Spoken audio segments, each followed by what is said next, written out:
le premier but de Abdoulaye Seck dans cette rencontre mu nekk yi tamit le moment déclic voilà bi nga xamante ne ñi ngi ko doon xaarani boobu ba tey. bon ça day wane tey xarañteefu Pape Thiaw. si loo xam ne peut-être ñu ngi leen ci xaar Sénégal mooy coup de pied yi. bal arrêté yi nga xam ne Sénégal du koy faral di dugal di réussir lu bëri. te war na à chaque fois suñu ak central comment il s'appelle encore Seck. waaw Abdoulaye Seck dugal na ko contre Guinée. Coupe d'Afrique bi passé. tey mu ñëwaat même chose mu appliqué waat encore dugalaat même chose ça se voit que ne tey Pape Thiaw mi ngi bàyyi xel si lu mel noonu. tey xam nga boo seetee tey même bal arrêté ak corner yi tey Sénégal lu mu laan ko dugal. ci 2 premiers matchs yi tey doonu woon bëri. mais tey bu ñu amee tey lu mel noonu tey mu am ko dugal ko tey am nañ benn pas boo xam ne tey nañ ko si kanam xëy na ba tey leen rek la ñuy xaw di si wax mooy. bal arrêté yu bëri Krépin Diatta di ñu koy bàyyi mu koy utiliser wala mu nekk côté gauche ñu bàyyi El Hadji Malick Diouf di ñëw ba foofu di ko utiliser or que yaa ngi 3 tireurs yoo xam ne ñu ngi fa woon. Lamine Camara mi ngi fa Gana Gueye mi ngi fa Pape Matar Sarr mi ngi fa. je sais pas la moo tax ñu insisté si bal arrêté tout le temps ñu koy bëgg di jox Krépin Diatta mu koy utiliser. très bien loolu daal moo xawoon tuuti. sur les CPA. voilà dinañ ci ñëw bu baax a baax. très bien alors coach Bokandé dans l'ensemble la victoire des Lions sur le score de 3-0 malgré le carton rouge dans la deuxième mi-temps dinañ ci ñëw mais nan nga ñuy analyser les première mi-temps bi nga xamante ne les hommes de Pape Bouna Thiaw se sont illustrés et aussi il y a eu ce but de Abdoulaye Seck sur un coup de pied arrêté tiré par Krépin Diatta nan nga ñuy analyser la première période des Lions. bon tout d'abord. waaw félicitations la ñuy wax. bon début match bu poussif ah. oui ouais, différent des autres matchs. D'accord. C'est vrai que les autres matchs ont marqué tardivement mais. Il y avait des occasions qui se créaient. Oui. Il y avait du jeu. mais dañu gis équipe nationale bu Sénégal bu attentiste tey quoi bu attentiste. un peu gêné par le premier rideau. béninois voilà. waaw tey loolu laa gis quoi dama gis ne dañu xawoon poussif tuuti. oui. dans l'engagement. dans les passes. Oui. transmission yi quoi. peut-être D'accord. il y avait pas de assez de verticalité quoi. dans le jeu. oui. dama gis tey béninois yi dañu bloqué flanc yi quoi. d'accord tey dañu bloqué flanc yi. que ce soit à gauche comme à droite. te amuñu woon possibilité jàll quoi. 30 premières minutes yi. oui. bon j'aurais voulu benn Koulibaly wala benn Seck. jéggi milieu bi. oui. de par peut-être longue passe yeeg yooyu loolu laa gisul quoi. dañu insister trop. si Sadio à gauche wala Elimane à droite. pour ñu def exploit individuel quoi. D'accord. Il y avait pas assez de combinaison. Il y avait pas assez de combinaison dans le jeu.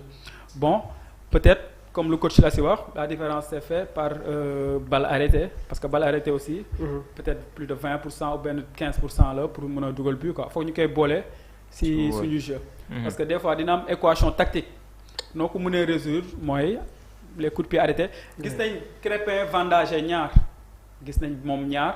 ak benn El Hadji Malick bon loolu choix wu Pape Thiaw la parce que dañuy gis comme il a l'habitude moom arrière yi peut-être dañuy ëpp lu ñuy dóor balle arrêté yi quoi tandis que pour man am na ay tireurs d'élite ay tireurs attitrés surtout Pape Matar Sarr ak Lamine Camara. man je pense que sur les coups de pied arrêtés ils ont leur mot à dire. Exactement et puis quand on n'a pas Pape Matar Sarr titulaire. Oui. Bien on n'a pas Lamine Camara titulaire là on peut dire à Krépin de tirer. mais est-ce que tamit sur les deuxièmes ballons tamit taxul. surtout parce que xam nañ ne que des joueurs comme Pape Matar ak Lamine Camara ils sont très adroits. sur les deuxièmes ballons loolu tamit mun na nekk un facteur. boo xamante ne ko jël en considération. peut-être aussi ñu jël ko en considération peut-être ils l'ont travaillé à l'entraînement. waaw et puis on joue comme on s'entraîne comme si ils se sont entraînés comme ça. c'est ça ñu bàyyi Krépin mu dóor premier. après il a réussi. il a donné balle de but à Seck. et puis aussi tey gis naa variante quoi. parce que boo xool non seulement dugal nañ sur coup de pied arrêté. mais aussi suñu défenseurs yi yéeg. dem dugali ci. dem mbëkk quoi gën naa wax depuis Karamboj. dañuy bëgg aussi bés bu match yi fermé woo. ñu utiliser corner yi que ce soit corner yi wala coup franc. pour mun ko exploiter quoi. très bien ouais.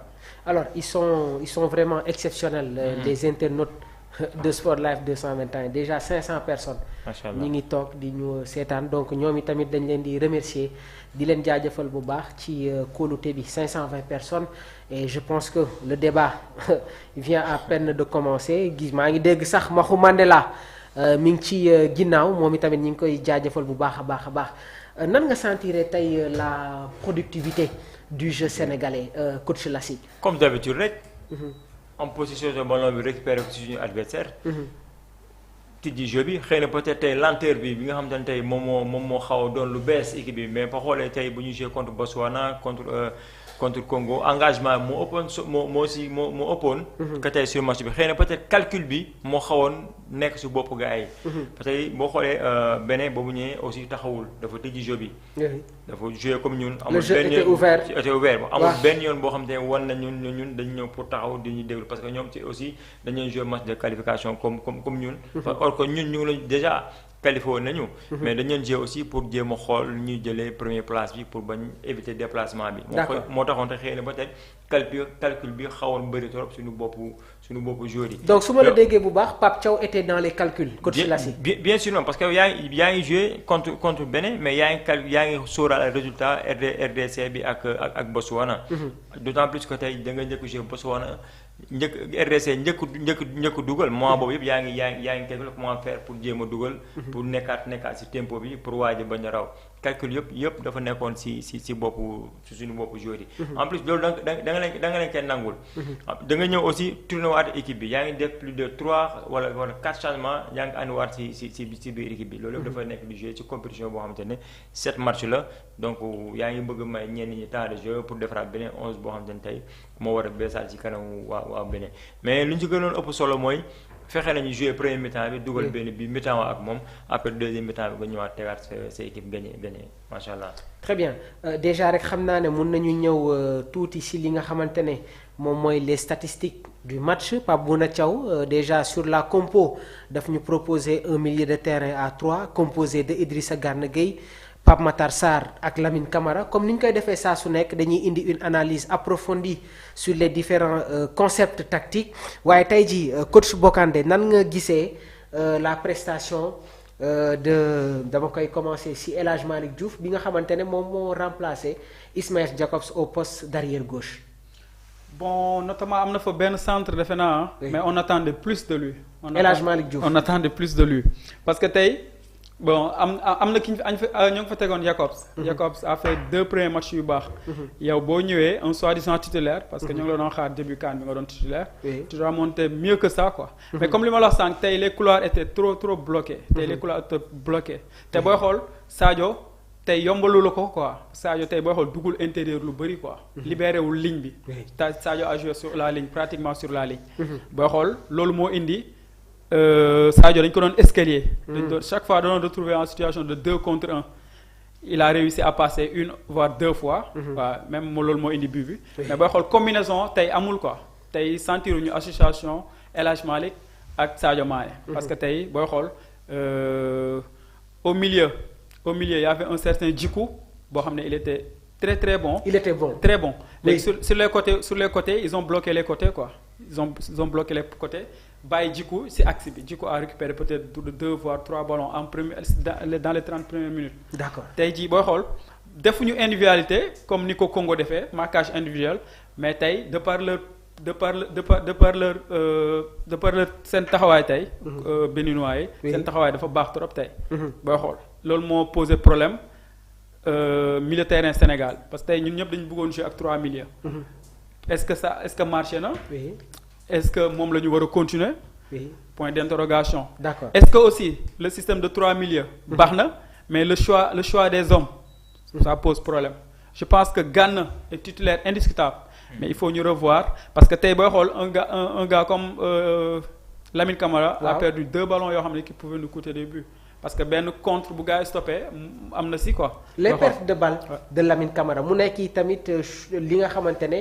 ñi ngi koy remarquer de plus en plus contre la RDC ak Angleterre surtout sur le premier but de Harry Kane dafa jël des risques ci benn zone du terrain perte balle bi ñu dugal ñu but yaa ngi koy signaler waat ni attention aux pertes de balle yi nga xamante ne ñi ngi koy constater surtout voilà ci benn zone bi coach Bokandé. Exactement c'est-à-dire on peut construire mën nañ construire. Oui. mais il faut pas s'exposer quoi. Oui. La construction. Elle est bien. Oui. mais munoo bu ñu exposer wu. coûte que coûte bëgg construire ba. c'est vrai que nag il faut accepter les déchets derrière quoi. parce que ñun ñoo bëgg ñu ressortir balle bi proprement. mais il faut gars yi tamit ñu jël seen responsabilité. Oui. transmission yi mu gaaw mais aussi mu am maanaam ma jox ko partenaire bi quoi. Très bien. si timing bu baax. D'accord. booy xool on n'a pas vu Pape Matar Sarr en premier mi-temps. mais qui s'est un peu rattrapé sur la seconde période. mais milieu à 3 bi bon am na ay interrogations quoi. yoo xam ne il va falloir ñu rectifier ko. Oui. parce qu'on a pris même des tampons non seulement Lamine a perdu des ballons. Waaw. mais il y a une balle qu'il a perdu boo xam ne dañu def exercer benn tampon ci moom. il va falloir ñu comme militaire il va falloir ñu gën a complémentaire. Waaw.